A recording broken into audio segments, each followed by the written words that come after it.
আসসালামু আলাইকুম। আবৃত্তি করছি কবি সুকুমার রায়ের গোঁফ চুরি। হেড অফিসের বড় বাবু লক্ষ্মী বড় শান্ত, তার যে এমন মাথার মেমো কেউ কখনো জানতো। দিব্যি ছিলেন খোঁজ মেজাজে, চেয়ার খানি চেপে একলা বসে ঝিমঝিমিয়ে হঠাৎ গেলেন খেপে। আটকে উঠে হাত পা ছুঁড়ে চুক্তি করে গোল, হঠাৎ বলেন গেলুম গেলুম আমায় ধরে তোল। তাই শুনে কেউ বদ্যি ডাকে, কেউ বা হাঁকে পুলিশ, কেউ বা বলে কামড়ে দেবে সাবধানেতে তুলিস।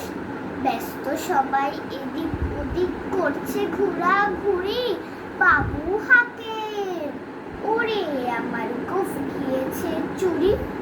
গোঁফ হারানো আজব কথা, তাও কি হয় সত্যি? গোঁফ জোড়া তো তেমনই আছে, কবে নিয়ে এক রত্তি।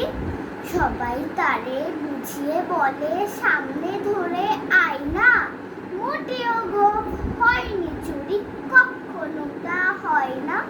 রেগে আগুন তেলে বেগুন তেড়ে বলেন তিনি, কারো কথার ধার ধারি নেই, সব বেটাকেই চিনি। নোংরা ছাটা ঠ্যাংরা ছাটা পিচ্ছিরি আর ময়লা, এমন গোঁফ তো রাখতো জানিস শ্যামবাবুদের গয়লা।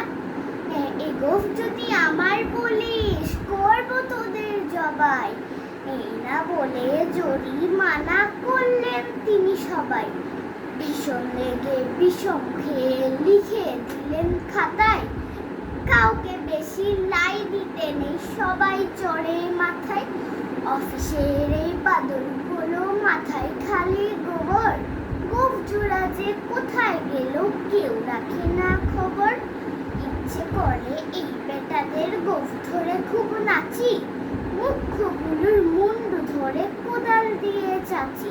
গোঁফকে বলে তোমার আমার গোঁফ কি কারু কেনা, গোঁফের আমি গোঁফের তুমি তাই দিয়ে যাই চেনা। ধন্যবাদ।